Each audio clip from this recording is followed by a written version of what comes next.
Start करें। हमें start करना आज फिजिक्स का फर्स्ट चैप्टर। और ध्यान रखना, एक एक चीज को ना रटना नहीं है, एक एक चीज को अच्छे से एनालाइज करके पॉइंट टू पॉइंट समझना है। फर्स्ट चैप्टर है अपना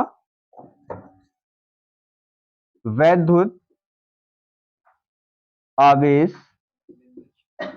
आवेश तथा वैद्युत वैद्युत क्षेत्र। इंग्लिश में क्या बोलते हैं इसको? Electric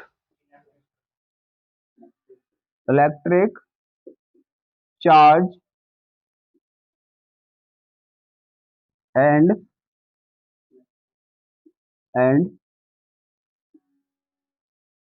electric field.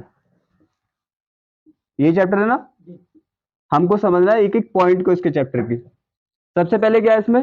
सबसे पहले इलेक्ट्रिक चार्ज को समझेंगे। ये तो सबको पता है ना, चार्ज कितने टाइप्स के होते हैं? चार्ज टू टाइप्स के होते हैं, सीधी सी बात है, पॉजिटिव और नेगेटिव। पहले चार्ज का टाइप समझेंगे। और एक चीज और कि समान आवेश क्या करते हैं? प्रतिकर्षण, रिपेल करते हैं, और विपरीत आवेश आकर्षण करते हैं। ये बातें तो सुनी होंगी तुमने, लेकिन हमें इसे समझना है प्रतिकर्षण करते क्यों है, आकर्षण करते क्यों है। ठीक है, एक एक पॉइंट को ना अच्छे से क्लियर करके पढ़ना है, जो एक बार पढ़ने के बाद दोबारा जरूरत ही नहीं पड़े। हम समझेंगे पहले टाइप ऑफ चार्ज।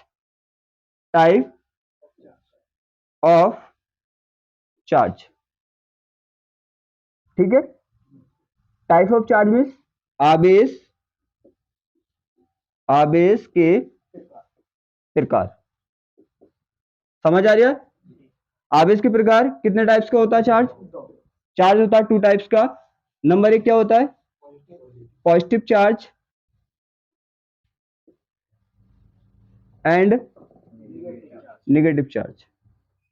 और मैंने ये ऑलरेडी बता रखा है पॉजिटिव चार्ज कैसे आता है, नेगेटिव चार्ज कैसे आता है, उसे यहाँ पे जरूरत नहीं है उसकी। हम समझेंगे पॉजिटिव चार्ज और नेगेटिव चार्ज। टू टाइप का होता है ना, पॉजिटिव एंड नेगेटिव। हम समझेंगे कि ये सेम चार्ज जो होते हैं वो रिपेल क्यों करते हैं और डिफरेंट चार्ज अट्रैक्ट क्यों करते हैं। चले समझे इसको। ये तो सिंपल ही है कि चार्ज कितने होते हैं। चार्ज के टाइप देखें, चार्ज टू टाइप के होते हैं, पॉजिटिव एंड नेगेटिव। हम सबसे पहले समझेंगे सेम चार्ज क्या करते हैं। सेम चार्ज रिपेल करते हैं, प्रतिकर्षण। देखो क्या है, हम वर्ड का मीन समझ लें, प्रतिकर्षण का मीन समझ लें। हमारा वो एक होता है रिपेल मीन्स प्रतिकर्षण। मैंने पहले ही बोला था, हमें एक एक वर्ड का मीन से पढ़ना। प्रतिकर्षण का मीन्स होता है एक दूसरे से दूर भागना। प्रतिकर्षण का मीन्स होता है एक दूसरे, जैसे दो, मान लो कोई भी दो इंसान है, वो क्या कर रहे हैं? एक दूसरे से दूर भाग रहे हैं, तो इसका मीन्स वो प्रतिकर्षण कर रहे हैं। दूसरा क्या होता है? दूसरा होता है हमारा अट्रैक्ट का मीन्स क्या होता है? अट्रैक्ट का मीन्स होता है आकर्षण। वर्डों का मीन्स समझना है तुम्हें, रटना नहीं है बिल्कुल भी, एक एक पॉइंट को समझना है। आकर्षण का मीन्स क्या होता है? एक दूसरे के पास आना। समझ आ रहा है भाई? हमारे क्या होता है, चार्ज टू टाइप का होता है, positive charge and negative charge. हम यहाँ पे दो वर्ड यूज करने वाले, एक तो रिपेल करना, प्रतिकर्षण करना। प्रतिकर्षण का मीन्स होता है एक दूसरे से दूर भागना, और दूसरा होता है अट्रैक्ट करना, आकर्षण, मतलब एक दूसरे के पास आना। हम ये समझेंगे कि एक दूसरे के दूर भागते क्यों है, एक दूसरे के पास आते क्यों है। सबसे पहले हम देखें सेम चार्ज को। कंडीशन कौन सी देखेंगे हम? कंडीशन देखेंगे हम किसकी? सेम चार्ज की। सेम चार्ज का मीन्स चार्ज सेम होंगे, दोनों या तो पॉजिटिव भी हो सकते हैं या दोनों नेगेटिव। सेम का मीन्स क्या होता है? यहाँ पे ये क्लियर नहीं करे कि पॉजिटिव और नेगेटिव। हमें नहीं बोला सेम चार्ज का मीन्स होता है एक से जैसे, या तो दोनों पॉजिटिव होने चाहिए या दोनों नेगेटिव होना चाहिए। अब देखो सेम चार्ज की कंडीशन देखेंगे हम, रिपेल क्यों करते हैं। सेम चार्ज है ना, सेम चार्ज का मीन्स समान आवेश। दोनों आवेश क्या है? समान है। अब देखो यहाँ पे कंडीशन पढ़ेंगे हम। एक होता है हमारा रिपेल होता है ना, एक हमारा रिपेल होता है, मीन्स प्रतिकर्षण होता है। पहले हम समझेंगे प्रतिकर्षण क्यों होता है। अब देखो यहां पे माना मैंने एक पॉजिटिव चार्ज है और दूसरा भी क्या है, क्योंकि सेम चार्ज की कंडीशन पढ़ लें, ये भी पॉजिटिव है। अब मुझे बताओ इस पे क्या है, पॉजिटिव +1 है और इस पे क्या है +1। इस पे भी देखो +1 है, इस पे भी +1 है। +1 कब आता है, जब किसी से एक इलेक्ट्रॉन रिमूव हो जाता है तो +1 आता है। 2 इलेक्ट्रॉन मैंने समझा रखा ऑलरेडी, 2 इलेक्ट्रॉन रिमूव होते हैं +2 आता है। तो इसका मीन्स क्या हुआ, इस पे एक इलेक्ट्रॉन की कमी है और इस पे भी क्या है, एक इलेक्ट्रॉन की कमी है।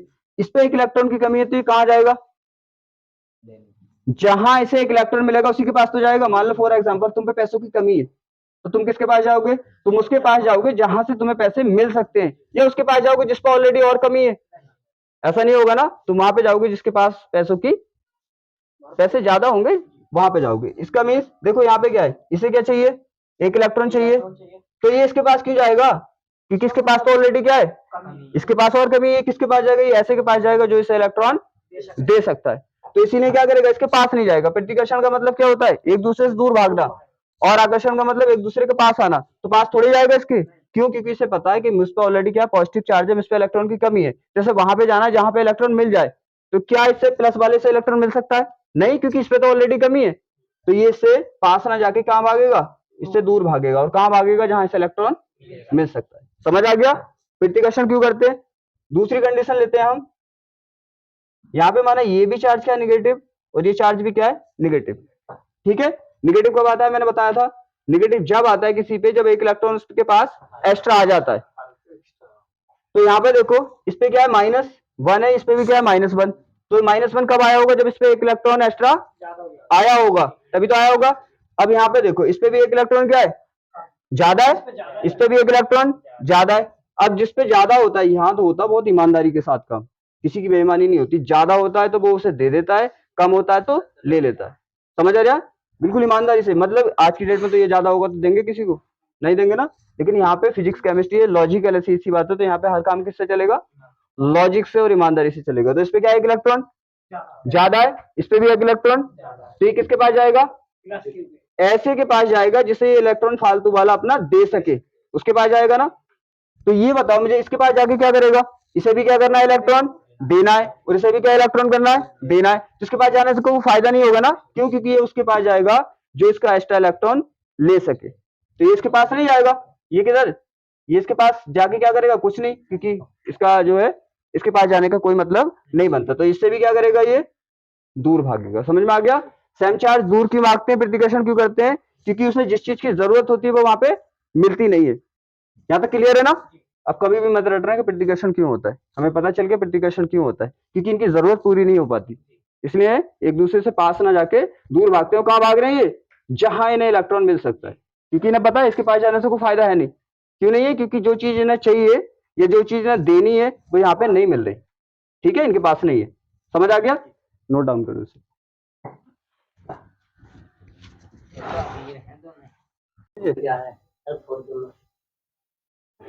चलो हमने देख लिया चार्ज की फर्स्ट कंडीशन सीख ली, सेम चार्ज कंडीशन। अब समझेंगे हम condition number second. Second condition में क्या देखेंगे हम, इसमें देखेंगे डिफरेंट चार्ज। अब क्या देखेंगे हम,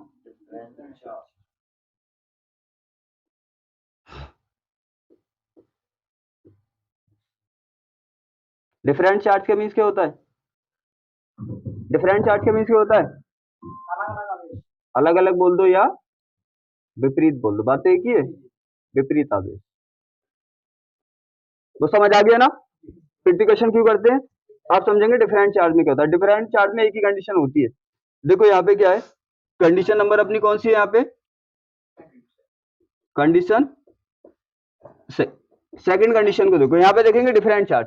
अब देखो यहाँ पे क्या है, एक चार्ज क्या है हमारा निगेटिव और एक पॉजिटिव। अरे बात तो एक ही है, पहले पॉजिटिव कर लो निगेटिव कर लो, इसका मीन्स क्या है, एक पॉजिटिव है और एक निगेटिव है, हमें तो इतना पता है बस। तो यहाँ पे क्या होगा, देखो इस पे क्या है निगेटिव और इस पे क्या है पॉजिटिव। हम देखेंगे कि आकर्षण करेंगे या प्रतिकर्षण, रिपेल करेंगे या अट्रैक्ट करेंगे। अब एक बात बताओ, इस पे माइनस है, इसका मीन्स क्या है, इस पे एक इलेक्ट्रॉन ज्यादा है, इस पे प्लस है, इसका मीन्स क्या है, इस पे एक इलेक्ट्रॉन कम है। अब ये क्या है, एक दूसरे के पास जाएंगे, जाएंगे क्यों, क्योंकि इसे देना है और इसे लेना है, तो अब जाएंगे एक दूसरे के पास। समझ आ रहा है ना, ये इसके पास जाएगा और इसका एक्स्ट्रा वाला इलेक्ट्रॉन इसे दे देगा और ये ले लेगा, दोनों की कमी क्या हो जाएगी, पूरी हो जाएगी। तो इसलिए डिफरेंट चार्ज एक दूसरे से आकर्षण करते हैं, मतलब पास। अब समझ आ रहा है पास क्यों आ रहे हैं, इसलिए पास आ रहे हैं। तो ये क्या करते हैं, आकर्षण मतलब अट्रैक्शन। क्या करेंगे ये, अट्रैक्शन। अट्रैक्शन मीन्स आकर्षण। क्लियर है ना। अब कभी भी मत भूलना कि आकर्षण क्यों करते हैं, प्रतिकर्षण क्यों करते हैं। समझ आ गया ना, इसे नोट करो। फिर हम समझेंगे अभी वैद्युत क्षेत्र को। भूलना नहीं। आवेशों को टाइप को समझ लिया। अब हम समझेंगे नेक्स्ट टॉपिक, आवेश तो समझ लिया, बस इतना ही समझना, हमें एक्स्ट्रा बातें नहीं पढ़ ली है। हमें समझना वैद्युत क्षेत्र। तो वैद्युत क्षेत्र को अकेले नहीं समझ सकते, इसके दो पार्ट्स हम एक साथ कंबाइंड करके सीखेंगे।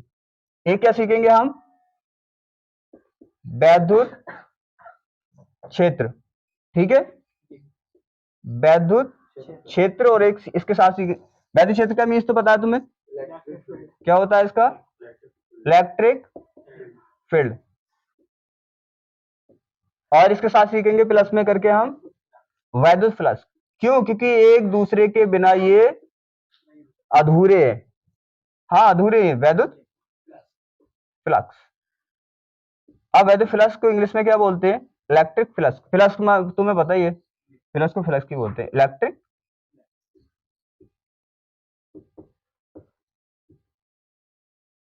यहां तक समझ आ गया। हमें दोनों को समझना है। पहले समझेंगे वैद्युत फ्लक्स को, क्योंकि उससे वैद्युत फ्लक्स से ही क्या हुआ है, कन्वर्ट होकर वैद्युत क्षेत्र बना। तो वैद्युत फ्लक्स क्या होता है, देखो वैद्युत का मीन्स क्या होता है। देखो रियल बात यह है कि वैद्युत भी आवेश ही है। समझ आ रहा, जैसे मान लो बाइक हमारी खड़ी है, तो क्या कह रहे हो उसे, दौड़ रही है तो, अरे है तो बाइक ही, चाहे खड़ी है चाहे दौड़ रही है तो बाइक ही ना। तो यहीं पे ये होता है, आवेश एक जगह होता है तो क्या बोलते हैं उसको, आवेश। दौड़ना स्टार्ट करता है बोलते हैं वैद्युत, अरे है तो आवेश ही, सिंपल सी बात है। तो वैद्युत क्या है, वैद्युत आवेश का दूसरा नाम है, बस आप ये याद रखना। हमें वो नहीं पढ़ना एक्स्ट्रा कि वैद्युत क्या होता है, कि किसी गति करते हुए आवेश को वैद्युत कहते हैं, वो फालतू की बातें होती है। फालतू तो होता है, अरे हमने समझ लिया सीधी बात है, वैद्युत क्या है, दौड़ते हुए आवेश को वैद्युत बोल रहे हैं, बात खत्म। तो क्या हुआ, आवेश वैद्युत का दूसरा नाम है। समझ आ गया। तो वैद्युत क्या है, अरे वैद्युत है हमारा आवेश ही है, इसका सेकंड नाम मान लो कि सेकंड नाम क्या है इसका। और फ्लक्स का मीन्स क्या होता है, किरणें। समझ आ रहा है। तो इसका मीन्स क्या हुआ, आवेश की किरणों के बारे में पढ़ेंगे हम। इसका मीन्स ये हुआ कि आवेश से कुछ किरणें निकलती हैं जिन्हें हमें सीखना है। जैसे सूर्य की किरणें, सनरेज होती है ना, सूरज से निकलने वाली किरणों को क्या बोल रहे हो तुम, सनरेज, सूरज की किरणें। आवेश से निकलने वाली किरणों को क्या बोलोगे, फोन से निकलने वाले, फोन से निकलता है फ्लैश, तो ये तो बोलते हैं फोन की फ्लैश लाइट।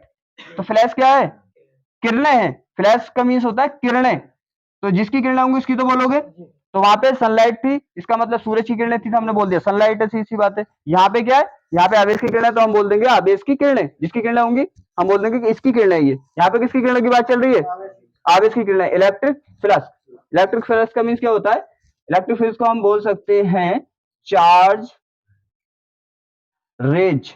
चार्ज रेज बोल दो या लाइंस बोल दो, बात एक ही है। समझ में आया। यहाँ पे हम किसकी बात करेंगे, हम बात करेंगे वैद्युत फ्लक्स मतलब आवेश की किरणों की। जिस तरह से सूरज होता है हमारा, वो क्या, उससे क्या निकलती है, किरणें निकलती है। इसी तरह से यहाँ पे भी आवेश क्या होता है हमारा, किरणें निकालता है। पॉजिटिव आवेश, नेगेटिव आवेश किरणें लेता है। लेकिन ये तो दिख रहा है किरणें तो दोनों में है, चाहे आ रही है चाहे जा रही है। तो हमारा यहाँ पे माना हमने एक पॉजिटिव आवेश है हमारे पास, ये तो तुम्हें पता है ना। पॉजिटिव चार्ज को दिखाओ या मत दिखाओ कोई दिक्कत नहीं होती, माइनस वाले को दिखाना पड़ता है। तो यहाँ पे ऐसे लिखा तो भी ये पॉजिटिव और इसको ऐसे लिखा तो भी, तो हम ऐसे ना लगाएं, कोई प्रॉब्लम नहीं, सेम ही चीज है। तो ये क्या करेगा, तुम्हें पता है जैसे सूरज से किरणें निकलती हैं, ऐसे इस आवेश से भी क्या निकलती है, किरणें निकलती हैं। तो सीधी सी बात है, इससे किरणें निकल रही होंगी, किरणें निकल रही होंगी, इसी को क्या बोल रहे हैं हम, आवेश की किरणें या वैद्युत फ्लक्स। समझ आ गया। वैद्युत फ्लक्स क्या होता है, आवेश से निकलने वाली किरणें ही वैद्युत फ्लक्स होती है, सीधी सी बात है। अब यहाँ पे क्या, इसी से कोरिलेट है हमारा वैद्युत क्षेत्र। समझ आया। हमने उसे इसलिए समझा है क्योंकि बुक्स में क्या होता है, इधर उधर होता है, हमें पढ़ना है कंटेंट में किससे क्या कैसे समझ सकते हैं। और हमने पहले डिसाइड कर लिया था कि हमें बुक्स की लैंग्वेज को यूज नहीं करना, हमें बिल्कुल सोसाइटी वाली लैंग्वेज को यूज करना है। सीधी सी बात है, सबको पता होता है सूरज से किरणें निकलती है, उससे क्या बोलते हैं, सूर्य की किरणें बोलते हैं। अब इससे किरणें निकल रही है, हमने इसे बोल दिया अब इसकी किरणें। यहाँ तक कोई दिक्कत? अब यहाँ पे देखेंगे हम वैद्युत क्षेत्र क्या है। क्षेत्र तो तुम्हें पता है, क्षेत्र क्या होता है, किसी क्या एरिया। जैसे जिला मुरादाबाद मान लो, तो जिला मुरादाबाद इतना है, मान लो यहाँ पे हमने शो कर दिया कि जिला मुरादाबाद इतना है, तो क्या हुआ, इसका मीन्स ये हुआ कि इसकी सीमा यहां तक है, यहीं तक काम करेगा ये अपनी लिमिट में। समझ आ रहा है ना? बाउंड्री का मीन्स होता है उसका एरिया है, और एरिया के अंदर ही वो काम करेगा। जैसे मान लो किसी भी जिले का डिस्ट्रिक्ट मजिस्ट्रेट, मान लो कोई डिस्ट्रिक्ट मजिस्ट्रेट है, तो वो क्या करेंगे, अपने एरिया में ही काम करेंगे, उनकी पकड़ वहीं तक होगी। तो सीधी सी बात है, जहां तक हमारा एरिया होता है, क्षेत्र होता है, वहीं तक हमारी पकड़ होती है, पहुंच होती है। ऐसे ही इसका है। अब देखो वैद्युत क्षेत्र को अगर सिंपल में देखे तो क्या होगा, वैद्युत का मीन्स क्या होता है, आवेश। अभी समझा तुमने? अरे वैद्युत क्या है, आवेश का दूसरा नाम ही वैद्युत है, आवेश। और क्षेत्र का मीन्स, तो हम बात करने वाले हैं आवेश के एरिया की, क्या आवेश का एरिया होता कहां तक है। समझ आ रही है ना बात? हम किसकी बात करेंगे, वैद्युत क्षेत्र मीन्स आवेश के एरिया की। अब जैसे मैंने बोला कि जैसे किसी जिले का एरिया होता है कि इस जिले की बाउंड्री सीमा यहां तक है, तो ये इसका एरिया है, तो उसका डिस्ट्रिक्ट मजिस्ट्रेट उसी एरिया के अंदर काम करेगा। तो इसकी सीमा कैसे हम निकालेंगे, जहां तक इसकी रेंज पहुंचेगी। समझ में आ गया? इस आवेश की जहां तक रेंज पहुंचेगी वहां तक इसका क्या होगा, एरिया होगा, वहीं तक ये आवेश काम करेगा। सिंपल सी बात है, यहां समझ आ गया? यहां तक इसकी रेंज पहुंच रही है तो यहीं तक क्या होगा, इसका एरिया होगा। देखो समझ आ गया ना, यही इसका एरिया है। इसका मीन्स क्या हुआ, इसका मीन्स हुआ सिंपल सी भाषा में कि यहीं तक ये काम करेगा, क्योंकि कोई भी चीज अपने एरिया में अपनी लिमिट में ही काम करती है। अब तुमको मालूम है ये पॉजिटिव चार्ज है, ये पॉजिटिव चार्ज अगर इसके एरिया में कोई आता है, जैसे आपके एरिया में कोई आता है, तो क्या होता है, दो तरह की कंडीशन हो सकती है, या तो उससे फ्रेंडशिप हो सकती है, सीधी सी बात है, या अगर वो नेचर उसका बेकार है तो उससे दुश्मनी लड़ाई भी हो सकती है। तो सीधी सी बात है, अपने एरिया में हम अपने अकॉर्डिंग काम करते हैं, तो ये अपने एरिया में अपने अकॉर्डिंग काम करेगा। जो इसके सुटेबल बैठेगा कंडीशन में, उससे क्या करेगा, ये अट्रैक्शन करेगा। आकर्षण का मतलब समझ ले बहुत अच्छे से, तो उसे तो आकर्षण कर लेगा, जो इसके कंडीशन के क्या होगा, विपरीत होगा, अलग होगा, उसे प्रतिकर्षण कर देगा, अपने एरिया से भगा देगा। ऐसे तो तुम करोगे, तुम्हारे एरिया में कोई आया अच्छा इंसान होगा तो जोड़ ले आएगा अपने पास, आकर्षण कर लोगे, और बेकार इंसान आएगा तो उसे भगा दोगे। वही काम ये करता है। समझ आया? जो बेटर कंडीशन का होगा इसके अकॉर्डिंग उसे अपने पास बुलाएगा, ये जो इसके अकॉर्डिंग बेटर कंडीशन का नहीं होगा उसे अपने एरिया से दूर भगा देगा। अब बोलो यहाँ पे पॉजिटिव चार्ज है, कैसा चार्ज है हमारा, पॉजिटिव। तो आपने सीखा यहाँ पे इसके एरिया में अगर कोई पॉजिटिव चार्ज आया तब ये क्या करेगा, तुम्हें पता है ये पॉजिटिव वाले से सेम चार्ज एक दूसरे से नफरत करते हैं, पता नहीं, मैं सिखाया अभी। तो ये क्या करेगा, इसे भगाएगा, एरिया से बाहर भगा देगा अपनी, भगाएगा। इसका मीन्स प्रतिकर्षण कर रहा है। इससे अगर यहाँ पे कोई इसके एरिया में नेगेटिव चार्ज आया तो क्या करेगा, इसे बुला लेगा, आ जा, तो उससे तो काम है ना इससे, क्योंकि इसे इलेक्ट्रॉन चाहिए, तो इसे अपने पास बुला लेगा। तो सीधी बात है, यहाँ पे इसके साथ क्या करेगा, ये आकर्षण और इसके साथ प्रतिकर्षण। क्यों? क्योंकि मैंने आकर्षण प्रतिकर्षण अभी अच्छे से बताया था तुम्हें, समझ आ गया। लेकिन कब, जब इसके एरिया में होंगे तब, क्योंकि तुमको मालूम है एरिया से बाहर कोई भी काम नहीं करता, उसे पता अपनी लिमिट है यहाँ तक। तो लिमिट, अगर हमने कोई चार्ज यहाँ पे रखा तब अभी काम नहीं करेगा इस पे, क्यों? क्योंकि ये इसके एरिया से बाहर है। समझ आ रही है ना? ये तो यहाँ तक क्लियर है बिल्कुल, इसमें कोई डाउट? वैद्युत फ्लास्क, वैद्युत क्षेत्र क्लियर है, ठीक है। अब इसकी डेफिनेशन करें, अगर डेफिनेशन करें इसकी, देखो अब यहाँ पे ये क्या है, ये एक क्षेत्र है, ये क्या है, पूरा एक क्षेत्र है। अब देखो ये क्षेत्र किसका, इस आवेश का, तो ये आवेश क्या हुआ इससे, अरे दूसरा आवेश हुआ ना, जो हिंदी में बोलते हैं ना बार बार अन्य आवेश, तुम रटते रहते हो बिना फालतू। अन्य आवेश, अन्य आवेश का मतलब क्या है, जिसका एरिया है उससे दूसरा आवेश अन्य आवेश है। अन्य का मतलब होता है कोई दूसरा, समझ में आ रहा है ना? तो यहाँ पे अन्य आवेश है, मतलब ये दूसरे आवेश है। एरिया किसका है, ये एरिया तो इस आवेश का है, तो ये आवेश क्या हुए, दूसरे आवेश हुए इससे, क्योंकि इनका एरिया नहीं है। तो हम इसकी डेफिनेशन लिखते हैं। देखो इसके एरिया में क्या कर रहे हैं, या तो इन पे प्रतिकर्षण लग रहा है, क्योंकि या आकर्षण लग रहा है। इसकी थ्योरी निकाले हम इसके जैसे निकालेंगे। हमने बोला कि हमें रटना बिल्कुल भी नहीं है, चाहे थ्योरिकल है, चाहे न्यूमेरिकल, चाहे आर्टिकल, हम इसे डायग्राम से निकालेंगे, इसे समझ के। समझ तो लिया ना? अब देखो इसकी थ्योरी करते हैं, इसकी वैद्युत क्षेत्र की, वैद्युत क्षेत्र थ्योरी लिखें। क्या दिख रहा है आपको, हमें दिख रहा है कि ऐसा क्षेत्र है, एक क्षेत्र है जिसमें अन्य मतलब दूसरे आवेश क्या कर रहे हैं, या तो उन पे आकर्षण बल लग रहा है या प्रतिकर्षण बल लग रहा है। तो हम सिंपल लैंग्वेज में थ्योरी लिखें, और मैंने बोला कि बुक्स की लैंग्वेज थोड़ी हार्ड होती है, उसका यूज नहीं करना, अपनी सिंपल लैंग्वेज का यूज करना है। तो हम क्या लिखेंगे, ऐसा क्षेत्र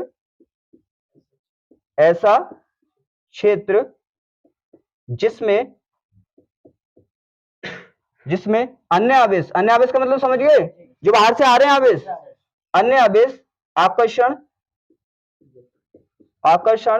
या प्रतिकर्षण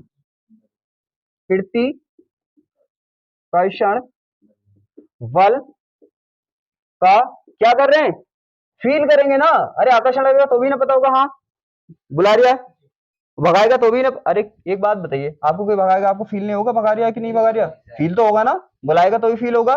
तो यहाँ पे प्रतिकर्षण बल का अनुभव करते हैं। अनुभव का मीन्स भी क्या होता है, महसूस करते हैं, महसूस तो सब जानते हैं ना, महसूस क्या करते हैं, अनुभव करते हैं, क्या कहलाता है, वैद्युत क्षेत्र कहलाता है, वैद्युत क्षेत्र कहलाता है।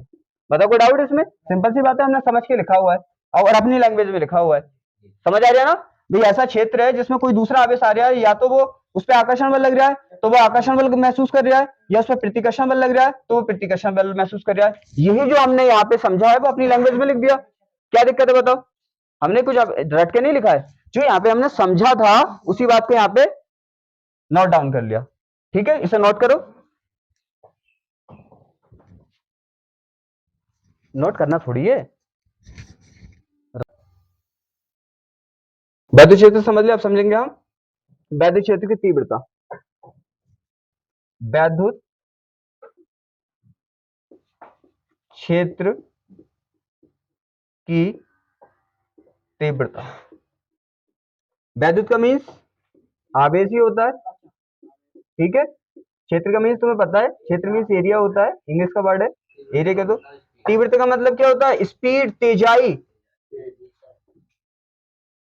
अब तुमको पता है भाई वैद्युत क्षेत्र की तीव्रता, तुम्हें ये तो क्लियर है ना कि वैद्युत क्षेत्र में बल लगता है।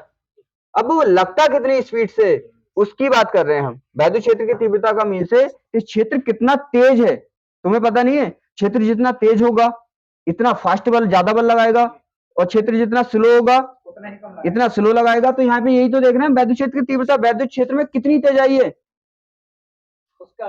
उसके अकॉर्डिंग तुम्हें पता है, जितनी तेजाई होगी वैद्युत क्षेत्र में इतना ही वो बल ज्यादा लगाएगा, तेज लगाएगा, कम होगी तो कम लगाएगा, उसी की बात कर रहे हैं। देखो होता क्या, वैद्युत क्षेत्र समझ लिया ना आपने, वैद्युत क्षेत्र समझ लिया कि वैद्युत क्षेत्र क्या था हमारा। वैद्युत क्षेत्र इस टाइप से बनाया था, अभी हमने याद होगा ऐसे करके वैद्युत क्षेत्र बनाया था, उससे कुछ रेज निकलनी थी इस टाइप से, ऐसे निकलनी थी ना। और हमको मालूम है कि इसमें कोई भी आवेश आता है भाई हमें क्या करना है, चेक करना है। वैद्युत क्षेत्र की तीव्रता का मतलब इस क्षेत्र में हमें ये देखना है कि इस पॉइंट पे ये कितनी तेजी से बल लगा रहा है। तीव्रता का मतलब समझ गए, कितनी तेजाई से, कितनी तेज स्पीड से ये बल लगाता है। ये तो क्लियर है, सीधी बात है, इसके क्षेत्र में आएगा तो बल लगाएगा, चाहे आकर्षण लगाए चाहे प्रतिकर्षण लगाए। हम वैद्युत क्षेत्र की तीव्रता का मीन्स ये होता है कि हम देख रहे हैं कि वो बल कितनी तेजाई से उस पर लग रहा है, तेजी से, स्पीड से उस पर लग रहा है। ठीक है, यहाँ पे समझेंगे हम। अब हम चेक करके देख रहे हैं, चेक करके देख रहे हैं कि यहाँ पे कितना बल लग रहा है। यहाँ पे हम सब किसी पॉइंट पे चेक कर सकते हैं कि कहाँ पे कितना बल लग रहा है। एक बात बताओ, जब जितना इसके आवेश के पास आएगा तो बल ज्यादा लगाएगा, दूर होगा तो ज्यादा लगाएगा। तुम्हें पता है जितना आपके पास का एरिया होता है आपकी पहुंच पकड़ ज्यादा होती है उस पर, जितना दूर जाता है एरिया इतनी पहुंच कम होती जाती है, आप बल इतना कम लगा सकते हैं वहां पे। यही तो यहाँ पे ऐसा सीधी सी बात है, आवेश जितना आएगा आगे उतना ही तेज रहेगा, इसके पास होगा इसकी पकड़ अच्छी बनी रहेगी, जितना दूर होगा इतनी पकड़ कम होगी। तो हम क्या कर रहे हैं, हम चेक कर रहे हैं इस आवेश को रख के कि इन पॉइंटों पे इसकी तीव्रता कितनी है, ठीक है, कितनी तेजाई है इसकी, ये हम चेक करना चाह रहे हैं। अब क्या कर रहे हैं हम, चेक करने का मतलब एक प्रैक्टिकल कर रहे हैं, प्रैक्टिकली तो कर रहे हैं, प्रैक्टिकल कर रहे हैं इससे हम कि कहां पे कितना स्पीड से ये बल लगाता है। तो प्रैक्टिकल, जिससे हम प्रैक्टिकल को हिंदी में क्या बोलते हैं, परीक्षण। तो परीक्षण कर रहे हैं, और परीक्षण किस पे कर रहे हैं हम, आवेश पे। तो जिस पे परीक्षण करते हैं उसके नाम के आगे परीक्षण और लगा दो, तो ये क्या हो गया, परीक्षण आवेश। समझ आ रही है ना। जिस पे प्रैक्टिकल, मान लिया किसी ह्यूमन बॉडी पे आपने प्रैक्टिकल कर रहे हैं तो क्या बोलेंगे उसे, परीक्षण बॉडी बोलेंगे, उसके नेम के आगे परीक्षण लगा देंगे, जिससे ये शो होगा कि इस चीज से हम परीक्षण कर रहे हैं, प्रैक्टिकल कर रहे हैं। तो ये आवेश तो है, लेकिन कैसा आवेश है? परीक्षण आवेश क्यों बोल रहे हैं? क्योंकि हमें पता है ये आवेश है, सिंपल सी बात है, ये क्या है? आवेश है। लेकिन हम इस पे प्रैक्टिकल कर रहे हैं तो क्या होगा? परीक्षण इसके आगे और लगा देंगे।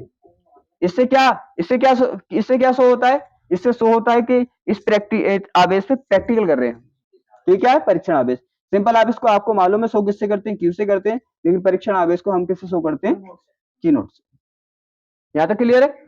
मैंने बताया था फर्स्ट वीडियो में कि हम थ्योरी कैसे निकाल सकते हैं। एक तो हम डायग्राम से थ्योरी निकालते हैं, जैसे अभी निकाली थी हमने वैद्युत क्षेत्र की, और एक हम निकालते हैं फॉर्मूले वाइज। इसका फॉर्मूला क्या होता है? बिल्कुल सिंपल वे है, फॉर्मूले वाला बिल्कुल सिंपल वे है, और डायग्राम को समझ के। जैसे मान लो कि वैद्युत क्षेत्र की तीव्रता का फॉर्मूला क्या होता है? फॉर्मूला होता है इसका E is equal to F upon Q naught. ठीक है, एफ क्या है हमारा? देखो क्या हो रहा है, जैसे ये इस पे आएगा तो इस पे क्या लगाएगा? बल लगाएंगे, नहीं लगाएगा? अब आकर्षण लगाएगा, प्रतिकर्षण लगाएगा, वो इनके नेचर पे डिपेंड करेगा। तो बल तो लगा रहा है, क्लियर? तो सीधी सी बात है, यहाँ पे परीक्षण आवेश पे क्या लग रहा है? बल लग रहा है। यहाँ तक समझ आ रही है? तो हम पहले सिंबल नोट डाउन कर लेते हैं कि सिंबल का मीन्स क्या होता है। जैसे मैंने एक वीडियो, फर्स्ट वाली वीडियो में समझाए थे शॉर्ट नेम क्या होते हैं, लॉन्ग नेम क्या होते हैं। तो मुझे ये बताओ, ये क्या है इसके? तो हम लॉन्ग नेम भी तो जानते हैं इनके, तो हम लॉन्ग नेम लिखेंगे पहले यहाँ पे। ई क्या है? ई का लॉन्ग नेम है वैद्युत क्षेत्र की तीव्रता, वैद्युत क्षेत्र की तीव्रता। यहां तक समझ आ रही है?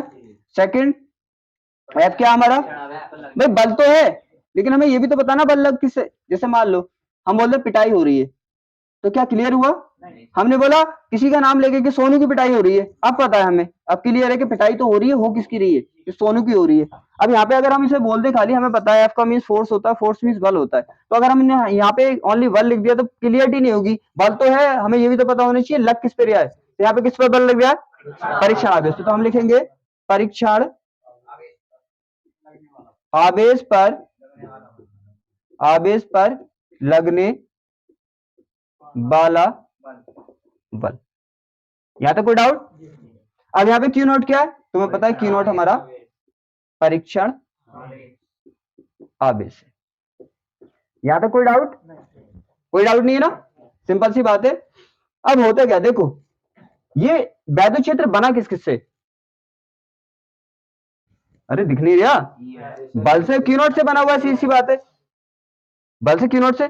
जैसे मान लो कि हमारी दीवार है, मैंने पहले एग्जांपल से बताया, शायद आप नहीं समझो, दोबारा इसको समझ लो। हमारी एक दीवार है, राइट?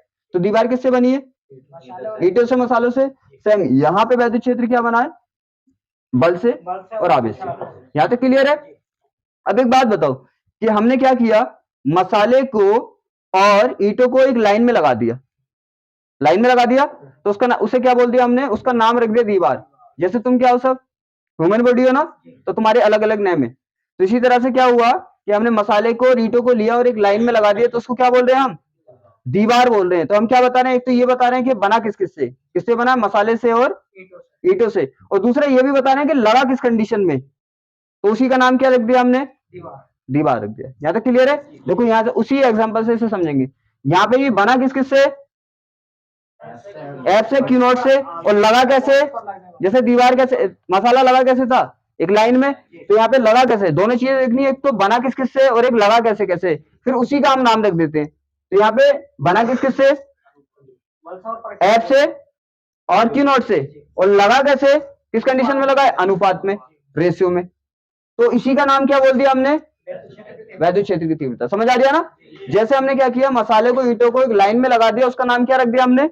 दीवार। इसी तरह से हमने एफ को और क्यू नॉट को एक अनुपात में लगा दिया, उसका नाम क्या रख दिया? वैद्युत क्षेत्र की तीव्रता। सही है? इस फॉर्मूले से थ्योरी कैसे निकालते हैं? देखो बिल्कुल सिंपल वे। इसका फर्स्ट में लिखना है आपको, फिर क्या करना है?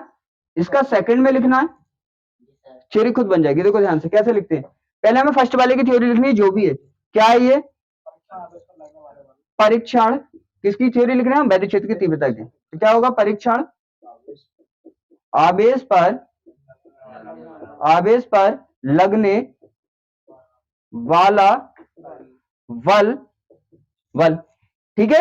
अब क्या होगा, ये लाइन दूसरी लाइन से क्रिएस ना हो, ठीक है? इंटरसेक्ट ना हो, कहीं पे भी मिले नहीं, मतलब तो क्या करेंगे इसके लिए, कुछ हमें जैसे हम लगा देते हैं एक क्वेश्चन दूसरे क्वेश्चन से अलग करने के लिए, और लगा देते हैं, एंड लगा देते हैं, तथा लगा देते हैं, एवं लगा देते हैं, लगाते हैं अलग हो जाए, तो हम क्या करेंगे, इसकी डेफिनेशन को हमने लिखा हुआ है, और क्या करना है फिर हमें इसकी डेफिनेशन को इसके अबाउट में लिखना है, तो हम अलग करने के लिए क्या लगा दिया हमने, तथा एवं का यूज कर सकते हैं, तो तथा हो गया। ठीक है, फिर क्या करना है हमें, सेकंड वाले की डेफिनेशन को लिखना है, ये क्या है, परीक्षण आवेश, परीक्षण आवेश, आवेश। अब इनकी कंडीशन को बताना है कि कैसे लगे हैं, ये रेशियो में अनुपात में लगे ना, तो आवेश के अनुपात को, अनुपात को, अनुपात को, इनको ही तो वैद्युत क्षेत्र की तीव्रता का नाम दिया हमने, को वैद्युत, वैद्युत क्षेत्र की तीव्रता कहते,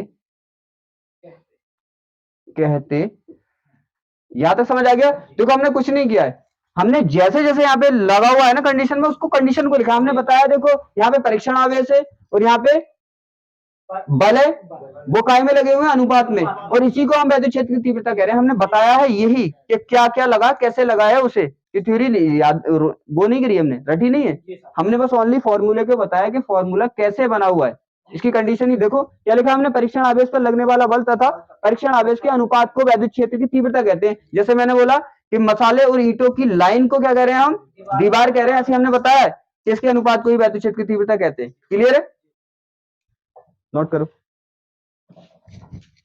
चलो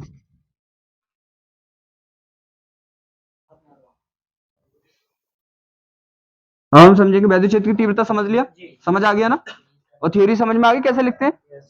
अब हम समझेंगे कूलाम का नियम। देखो कूलाम का नियम बताता है, यहाँ पे क्या है, दो चार्जेस ले लिए हमने Q1 Q2, ठीक है, तो चार्जेस ले लिए Q1 Q2, तो क्या करेंगे, इनके बीच कुछ डिस्टेंस भी होगी, तो माना कि इनके बीच डिस्टेंस R है। अब एक चीज समझो, जब किसी की वैल्यू नहीं दे रखी होती है, तो हम क्या करते हैं, तो हम क्या करते हैं, तो हम उस चीज को सिंबल में मान लेते हैं। भाई दूरी नहीं दे रखी इसने कि 2 मीटर है 4 मीटर है, तो हमने क्या कर लिया कि दूरी को R सिंबल मान लिया। ये मोस्टली बात है, याद रखना कि अगर कोई चीज नहीं दे रखी होती है तो उसको हम सिंबल से शो कर देते हैं कि ये इतनी है। अब हमें पता है कि कोई चीज 250 ग्राम है या 300 ग्राम है या 400 ग्राम है, तो हम बता देंगे 400 ग्राम है, लेकिन हमें पता ही नहीं कितनी है, तो क्या बोल देंगे हम उसे सिंबल से बता देंगे कि ये एक्स है, वाई है, जिसका जो भी सिंबल होगा। अब यहाँ पे देखो इसके बीच की डिस्टेंस तो दे नहीं रखी, तो हमने मान लिया कि R दूरी हो सकती है, ठीक है। अब आवेश नहीं दे रखे यहाँ पे, तो हमने मान लिया कि एक आवेश Q है और एक Q2 है, और Q1 Q2 समझ आ रहा है। Q1 Q2 इनके नेम दे दिए हमने, नेम जरूरी नहीं Q1 Q2 दे, हम x ऐसे भी दे सकते हैं कि एक को QX बोल दें और एक को QY बोल दें, कोई दिक्कत, एक को हम QA बोल दें और एक को QB बोल दें, अरे नेम कुछ भी हो सकता है। हमें तो क्या करना है, नेम अलग अलग देके डिफरेंट करना है कि ये अलग है और ये अलग है। यहां तक क्लियर समझ में आ गया। अब एक बात बताओ, एक बात बताओ कि यहाँ पे क्या करना होगा, यहाँ पे किसी ना किसी जगह पे तो रखे होंगे, चाहे पानी में रखे हैं, चाहे गिलास में रखे हैं, चाहे किसी ऑयल में रखे होंगे ना, कहीं पे कहीं। तो हमारे तरफ हम जिसमें भी रखे होते हैं, जिस चीज में भी होते हैं हम, इसका मीन्स हमारे चारों तरफ जो भी होता है वो हमारे होता है माध्यम। माध्यम समझ रहे हो, जैसे यातायात माध्यम होता है, तो यातायात माध्यम का मीन्स क्या है, जिससे हम एक जगह से दूसरी जगह जाते हैं उसे यातायात माध्यम कहते हैं। यातायात माध्यम होता है आने जाने की आने जाने का माध्यम। माध्यम का मीन्स जनरल में बोलेंगे जरिया। यातायात माध्यम का मीन्स होगा एक जगह से दूसरी जगह जाने का जरिया। अब अपने बैठे हैं एटमोस्फेयर में, तो ये क्या हुआ, अपने बैठने का माध्यम हुआ, बैठने का माध्यम मीन्स बैठने का जरिया हुआ, यहीं पे तो बैठ रहे हैं अपने। तो इसी तरह से जो भी चीज जहां पे भी रखी होगी, जहां पे बैठी होगी, तो किसी ना किसी माध्यम में तो बैठी होगी। ठीक है, समझ आ रही है ना। तो इसके चारों ओर क्या होगा, कोई भी माध्यम होगा, कोई भी माध्यम होगा। भाई पानी में हो सकता है, कोई चीज, बहुत सी चीजें पानी में रहती हैं, तो उनका माध्यम क्या हुआ, चारों तरफ का उनका रहने का माध्यम, बैठने का माध्यम पानी हुआ। अपने एयर में रहते हैं तो अपना माध्यम एयर हुआ। तो सीधी सी बात है, कोई ना कोई जहां पे भी रहता है उसके चारों तरफ जो भी होता है वो उसका माध्यम होता है। कैसा वाला माध्यम, रहने का माध्यम। तो यहाँ पे इनका माध्यम कुछ ना कुछ होगा। अब यहाँ पे मैंने बोला कि जब नहीं होता क्लियर कि क्या है माध्यम, तो हम मान लेते हैं अपने साइड से, मान लिया एक माध्यम है। अब हमें पता नहीं, तो हमने मान लिया कि हाँ माध्यम तो है, कोई ना कोई माध्यम होगा, तो हमने मान लिया कि एक माध्यम है, ठीक है। अब यहाँ पे हर माध्यम का एक परावैद्युतांक होता है, समझ में आ रहा है? हर माध्यम का क्या होता है? एक परावैद्युतांक होता है, और उसे हम के से शो करते हैं। तुम्हें पता है सिंबल, हर किसी का सिंबल होता है ना, जैसे क्यू का सिंबल क्या है? क्यू आवेश का सिंबल है, आर दूरी का सिंबल है, इस तरह से परावैद्युतांक का भी एक सिंबल होता है, उसे के से शो करते हैं। ठीक है, अब देखो यहाँ पे समझ आ रही है ना? अब हमें यह भी पता होना चाहिए कि यहाँ पे जो, अब देखो क्या होता है, जैसे हमारा कूलाम का नियम होता है इस तरह से, 1/4πε0, ठीक है, और यहाँ पे के कांस्टेंट भी मानते हैं, और यहाँ पे भी नीचे भी के मान लेते हैं। तो मैंने इसमें थोड़ा डिफरेंट किया है ताकि इस के में और इस के में डिफरेंट पता चले, तो हम इसे के ना मान के के आर मान लेते हैं, तो ऊपर वाले के में और नीचे वाले के में क्या होता है? डिफरेंट हो जाता है। तो मान लिया ये क्या है? ये के आर है। ये के आर क्या है? परावैद्युतांक का सिंबल है। जैसे बल को किससे दिखा रहे हैं हम? एफ से। इसी तरह परावैद्युतांक को किससे दिखा रहे हैं? के आर से। अब परावैद्युतांक का काम क्या है, बताता क्या है? जैसे एफ किसे बताता है? बल को। परावैद्युतांक ये बताता है कि माध्यम कितना घना है और कितना छीदा है, मतलब कितना सघन है और कितना विरल है। जैसे मान लो वायु का माध्यम है एयर का, और एक हमारा क्या है? वाटर का माध्यम जल का। इसमें दोनों में से घना कौन है? घना कौन सा होता है? अरे जो जहां चीजें पास पास होती हैं वो घना होता है, जहां चीजें दूर दूर होती हैं वो सीधा होता है या विरल होता है। ठीक है ना? तो यहाँ पे क्या होगा? कौन सा घना है, कौन सा सीधा है, बताओ? सीधी सी बात है, हम पानी के अणु पास पास होते हैं और वायु के अणु क्या होते हैं? दूर दूर होते हैं। तो वो क्या होता है? वायु का माध्यम विरल होता है, और उसका जल का माध्यम क्या होता है? सघन होता है। यहां तक समझ आ रही है? तो ये बताता क्या? केआर बताता है किसी माध्यम के सघन या विरल होने को। समझ आ गया? ये क्या बताता है? ये सघन या विरल होने को बताता है, कोई माध्यम कितना सघन है, कितना विरल है। यहां तक समझ आ गया? अब हम समझेंगे कूलाम का नियम। कूलाम का नियम, कूलाम का नियम समझेंगे। कूलाम का नियम हम समझेंगे, कूलाम लो। ठीक है, कूलाम लो समझिए। अब होता क्या है यहाँ पे? कूलाम का जो लो है यहाँ पे, ये बताता है कि इनके बीच जो लगने वाला बल है ना, वो किस किस चीज पे डिपेंड करता है। यहाँ पे देखो इनके बीच सीधी सी बात है, आपको ये तो कंफर्म है कि जहां पे भी दो चार्ज होंगे उनके बीच एक फोर्स बल होता है, या प्रतिकर्षण आकर्षण हो सकता है, ये अलग बात है, ये आपने सीख रखा है। अब यहाँ पे देखो होता क्या, सबसे पहले किसी आर्टिकल को करते तो मैंने बोला था कि हम क्या करते हैं, हम मैंने उसमें वीडियो में समझाया था कि हम क्या किस चीज से स्टार्ट करेंगे। पहले इंट्रो लिखेंगे, डायग्राम बनाएंगे, फिर इंट्रोडक्शन लिखेंगे, फिर उसके बाद किसी फॉर्मूले का यूज करेंगे। तो यहाँ पे डायग्राम तो दिख रहा है आपको, तो मैंने वहां पे बताया था आपको याद नहीं करना, जो भी आपको डायग्राम में दिखता है वो आपको नोट डाउन करना है। वैसे तो थ्योरी बोलते हैं, लेकिन हमने थोड़ा हटके तरीका निकाला उस चीज का कि आसान करें हम उसको, तो हम इसी डायग्राम में देख के एक इंट्रो टाइप से लिखते हैं। तो जो भी आपको दिख रहा है ना, आपको रटने की जरूरत नहीं है, आपका डायग्राम है तो सीधी सी बात है, इंट्रो भी हो गया। कैसे लिखना है आपको? आपको क्या दिख रहा है आपको? अब माना भी मैंने बताया था उस वीडियो में, माना का मतलब होता है ये सब इमेजिनरी है, रियल में कुछ भी नहीं है यहाँ पे। तो माना क्या दिख रहे हैं आपको? दो आवेश दिख रहे हैं ना, देखो दो आवेश दिख रहे हैं, और एक Q1 है और एक Q2 है, उनके बीच की दूरी क्या दिख रही है? R दिख रही है। यही बातें जो दिख रही है वो यहाँ पे लिखनी है अपने को। ठीक है, माना कि दो आवेश Q1 व Q2 है, ये बात दिख रही है, हमने लिख दी। हाँ दिख रही है, और ये किस फॉर्म में? ये है पॉइंट के फॉर्म में। बिंदु आवेश का मीन्स होता है, ये बिंदु आवेश है, पॉइंट चार्ज।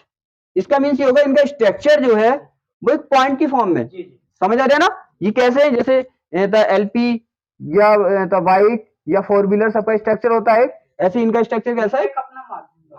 पॉइंट का, ये पॉइंट की फॉर्म में। ठीक है, तो हम क्या कह सकते हैं, माना कि दो आवेश Q1 Q2 है, हम कह सकते हैं कि दो बिंदु, बिंदु आवेश भी लिख सकते हैं, क्योंकि ये क्या है? बिंदु की फॉर्म में। अगर नहीं भी लिखेंगे कोई दिक्कत वाली बात नहीं है। ठीक है, अब क्या दिख रहा है आपको? आपको दिख रहा है कि इनके बीच की दूरी दिख रही होगी कुछ, तो क्या है? आवेशों के बीच की दूरी कितनी है? आवेशों के बीच की दूरी कितनी है? R मीटर है। यहाँ तो कोई डाउट भाई? जैसे भी इसका मीन्स ये हुआ कि अगर तुम्हारा डायग्राम क्लियर है तो आपको रटने की जरूरत नहीं है, जो जो दिख रहा है आप लिख सकते हैं। और क्या है, देखो ये माध्यम में भी तो रखे होंगे ना, और जिसका परावर्तन क्या होगा, के आर मान लिया हमने। तो सीधी सी बात है, यह आवेश, ये आवेश ऐसे माध्यम में रखे हैं, माध्यम में रखे हैं जिसका परावैद्युतांक, परावैद्युतांक कितना है, के आर है। समझ आ रहा है? के आर भी मैंने बता दिया, के आर क्या होता है, क्या चीज बताता है। तो इसका हर माध्यम का क्या होगा, परावैद्युतांक होगा। क्यों? क्योंकि वो परावैद्युतांक बताता है कि माध्यम कैसा है। यहाँ तक क्लियर है? तो सिंपल वे है, बिल्कुल किसी भी आर्टिकल का करने का सिंपल वे है। आपको डायग्राम याद होना चाहिए बस, उसके बाद जो भी आपको डायग्राम में दिख रहा है आप यहाँ पे लिख सकते हैं। मैंने पहले भी बताया था, लाइंस का ऊपर नीचे होना कोई भी दिक्कत नहीं है। यहाँ तक क्लियर है? और लास्ट बस ये होता है, लास्ट में जो भी हम यहाँ पे करने वाले हैं वो लास्ट में लिख देते कि हम ये करने वाले हैं। क्या करने वाले हो तुम? दोनों आवेशों के बीच बल ज्ञात करने वाले हैं, अपने बल ज्ञात करने वाले हैं ना। तो क्या लिख देंगे हम कि हमें दोनों आवेशों के बीच हमें क्या करना है, दोनों आवेशों के बीच बल ज्ञात करना है। ठीक है? अब देखो आगे क्या होगा। आगे इसका नियम कहता है कि यहाँ पे इनके बीच लगने वाला बल क्या होगा, इनके आवेशों के गुणनफल के अनुक्रमानुपाती होगा। इसका मीन्स अनुक्रमानुपाती का मतलब क्या होगा, आवेश ज्यादा होंगे तो बल भी, अनुक्रमानुपाती मतलब समझ में आता है ना, प्रोपोर्शनल। और एक होता है इनवर्सली प्रोपोर्शनल। तो प्रोपोर्शनल होते हैं ये, मतलब एक दूसरे के अनुक्रमानुपाती। अनुक्रमानुपाती का मतलब होता है एक बढ़ेगा तो दूसरे का मान भी, और एक घटेगा तो दूसरे का मान भी घटेगा। तो एक बात बताओ मुझे, अगर मान लिया कि जिसकी एज ज्यादा है, मतलब ऐसे मान लो 17 के दो लड़ लें और एक 6 साल के बच्चे दो लड़ लें, तो कौन ज्यादा बल लगा सकते हैं? बड़े ज्यादा लगाएंगे ना। तो सीधी बात है, जितने बड़े बड़े होंगे इतना बल, और जितने छोटे होंगे इतना बल। इसका मीन्स क्या हुआ, अगर आवेश बढ़ेगा, यहाँ पे भी देखो आवेश बड़े बड़े होंगे तो बल बढ़ेगा, आवेश छोटे छोटे होंगे तो बल घटेगा। इसका मीन्स आवेश बढ़ रहे हैं तो बल बढ़ रहा है, और आवेश घट रहे हैं तो बल घट रहा है। तो क्या हुए एक दूसरे के, मैंने बोला अनुक्रमानुपाती। अगर एक बढ़ा दूसरा भी बढ़ा तो अनुक्रमानुपाती, और अगर एक बढ़ा दूसरा घटा तो व्युत्क्रमानुपाती। तो ये क्या है, लगने वाला बल दोनों आवेशों के गुणनफल के क्या होगा, अनुक्रमानुपाती। ठीक है ना? और मैंने बोला आपको ये पता है ना, तो यहाँ पे जो नोट डाउन करते हैं ना, वो जो भी यहाँ पे दिख रहा है आपको, रटना नहीं है बिल्कुल भी, वही क्या करना है हमें यहाँ पे लिखना। यहाँ पे क्या है, दोनों आवेशों के बीच क्या है, दोनों आवेशों के बीच लगने वाला बल दोनों आवेशों के किसके, गुणनफल के अनुक्रमानुपाती होता है। कोई दिक्कत नो? कोई दिक्कत ही नहीं है, सीधी बात है। जो यहाँ पे दिख रहा है फॉर्मूले में वो लिख दिया हमने। अब देखो क्या होगा, अगर दो कोई भी इंसान लड़ लें तो जितने दूर दूर से लड़ेंगे इतना बल एक दूसरे पर कम लगाएंगे, पास पास से जितनी लड़ेंगे तो ज्यादा लगाएंगे। इसका मीन्स दूरी अगर बढ़ रही है तो बल घट रहा है, और दूरी घट रही है तो बल, तो एक दूसरे के क्या है दोनों, उल्टे उल्टे है ना। तो हम दिखाएंगे भी उल्टे से, उल्टे को कहते हैं व्युत्क्रमानुपाती।